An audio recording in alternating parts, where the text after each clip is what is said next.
アロハアーシングジャーナルです。皆さんご覧の通り、私たちは今ハワイにいます。やっとこの報告をすることができました。チャンネル開設当時から見てくれた、皆様には約2年間ぐらいね、なんか海外行くって言って全然ね、だけど詳細はまだ話せませんみたいな感じでじらしてしまったので、はい、この報告ができてなんかね、僕らもやっとって感じだよね。そうだね、ほんとやっとですね。はい、お待たせしました。お待たせしました。今日はですね、話がメインとなりまして、私たちのこれからの旅の全貌をお話ししていきたいと思いますので、最後まで見ていってください。じゃあまずですね、旅の全貌からお伝えすると、僕ら今ハワイいるんですけど、メインの旅はカナダバンクーバーから、カリフォルニア最南端の町サンディエゴまでを車でバントリップします。はい、これですよ。とりあえずはい、サンディエゴまでのこのカリフォルニアの旅は予定の中に組み込まれてて、もっと先まで言うと、メキシコ抜けて中米もしくはさらに南米まで旅をできたら考えております。はい、だけど今のところ資金は別にそこまで溜まってるわけでもなく、ギリサンディエゴまで行けるかどうかぐらいの資金なんで、僕らが、YouTube 配信なり SNS で頑張って稼げたら、そうだね、その先の旅が始まるということで、はい、皆さんチャンネル登録よろしくお願いします。ぜひお願いいたします。マジで皆さんにかかってるよね。もう私たちの頑張り次第で、確かにもうどうなるか決まるっていうね。そう、俺らにかかってるんだけど、皆様にもご協力いただいて、僕らのその先の旅が見たいという方はぜひチャンネル登録とかしていただけると非常に嬉しいです。じゃあまずですね、なぜ1カ国目にハワイを選んだかと言いますと、いくつか理由がありまして、今すごく物価が高くて、ハワイなかなか行きづらくなってるじゃないですか。その中でまず1つ目としては、まず航空券ですね。ハワイからカナダに帰りは行くので、日本からハワイの片道航空券だけを取ったんですね。でそれを、JAL マイルを使って、実質無料で航空券を取れました。燃油サーチャージ代は7000円弱かかってはいるんですけれども、それ以外のところは全部無料でマイルを使うと航空券を取ることができます。でこれについてはもうちょっと詳しく解説したいなと思ってますので、また別の動画にしようと思っています。なので気になる方はぜひそちら見てみてください。で2つ目ですね、ホテルとかも結構高いじゃないですか。で私去年応募したキャンペーンがあって、スミフィンホテル3泊分無料で当選したんですね。でそれが、今年の3月末までが有効期限だったので、それをどうしても使いたくって、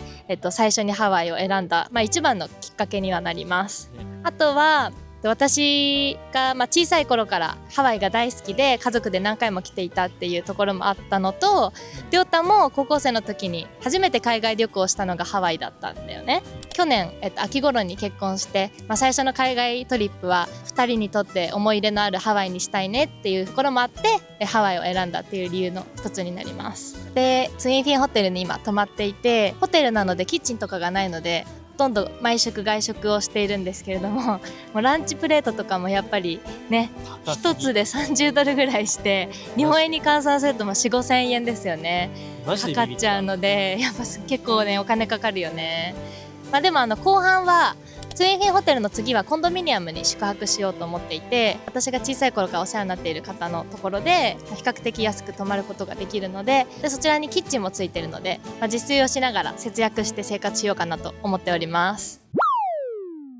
僕らの、メインの旅はバンクーバーから始まるんですけど、このハワイでは主に今まで通りサーフィンで、ハイキングも結構行きたいなと思ってて、ハイキングの紹介だったり、この2週間すごい円高の中、僕らがどれだけお金使ったとか、その辺細かく今計算して出してるんで、ホテル代は正直やりようがないじゃないですか。その自分が泊まるホテルがいくらなんで分かんないですけど、その他の食費とか交通費とか、その辺を全部、計算して最後に動画に まとめて出すので、今の現地の情報とかっていうのを、発信できれば、これからハワイ行く人とかハワイ行きたいなと思ってる人とかも参考になると思うので、頑張って情報発信していきたいと思いますので、よろしくお願いいたします。で僕らのメインはバンクーバーから始まるんですけど、でこのねバンクーバーからの旅ね、これ多分びっくりすると思うんですけど、今考えてる予定ではバンクーバーで車を買ってでカリフォルニアを南下していきたいと思ってます。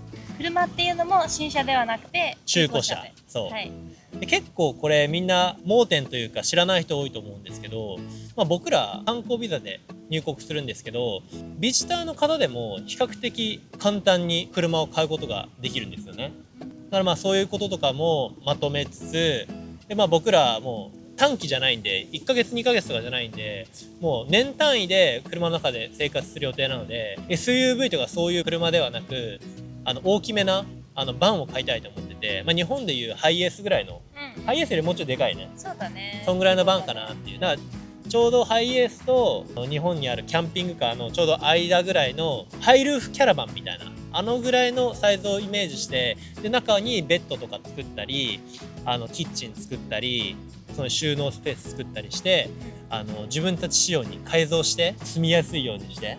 でバントリップで生活していきたいと思っております。はい。で最初車買ってバンクーバー周辺、例えばバンフとかそういうカナディアンロッキーとかいろんなとこ回って、その後2ヶ月間ぐらいかね回って、でその後カリフォルニアを南下していきつつ、基本的に僕らサーフィンをメインで配信していく予定なので、海沿いにはなるんですけど、その他にもこう山の方行ったりしてね、こう滝とか、そっちの方でもハイキングとか撮影したいですし、何よりこうやって車でロードトリップする人ってやりたいって思ってる人多いかもしれないけど、意外とみんな多分手出せないところじゃん。そうだよね。レンタカーするにしてもめちゃめちゃ高いし、うんうんうん。で情報が英語だったら出てくるんですけど、日本語だと圧倒的に少ないじゃん。だからそういうところを僕らが例えばじゃあここのサーフスポット行きます、そしたらじゃあここのサーフスポットの情報細かいとこまでどういう向きにうねりが合ってるとか、駐車場どこですとか、どこに泊まると近いとか、治安はどうなの、ローカリズムどうなのとか、例えば主要都市サンフランシスコとかシアトルとかLA とかそういう主要都市からそこのポイントまでどうやって行き方があるのとか、その車以外の他にも多分行ける行き方があると思うんで、そういうのとか本当詳しく紹介していきたいと思っております。はい。はい、で気になる金銭面なんですけれども、2人で2年ぐらい結構頑張って貯めて、貯めた金額は2人で300万前後貯まってます。2人の共用のお金ね。共用のお金は300万、で各それぞれ個人で貯金があってっていう形で、旅をしております。ハワイの宿泊費は抜いて300万なので、残りのハワイの、食費だったり、あとはカナダからの、車購入代とかもろもろも全部その300万でやりくりってなると、やっぱり結構ね下の方に行くにつれてきつくなってくるだろうなっていうのは目に見えてるので、やっぱその分 SNS の方を本格的に頑張っていって収益でちょっとプラスにしながら生活できたらなと思っております。約半年前ぐらいに僕らやっと1000人突破して収益化になったんですけど、正直本当まだ1回しかYouTube、Google から振り込まれてなくて、そうだね、スズメの涙よもう本当に本当最低金額ぐらい、1万いかなくて8000円ぐらいだったんですよ。こっからだよね。そうですね、今までは結構緩いペースで更新してたんですけど、これからは毎週水曜日と土曜日の夜6時にアップしていこうと思っているので、本格的に SNS も指導して、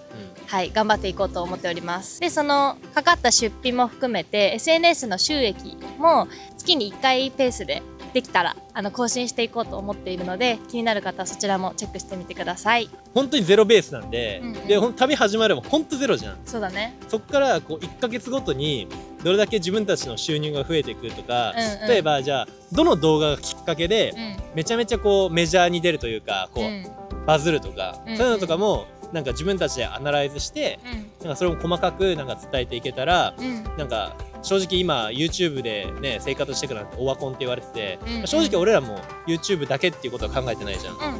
だけど実際にまだ YouTube って可能性あるのかなって俺は思ってて、なんか隙間産業じゃん正直、だみんながやってないところを攻めていくみたいな、で俺らもこれからやろうとしてることって、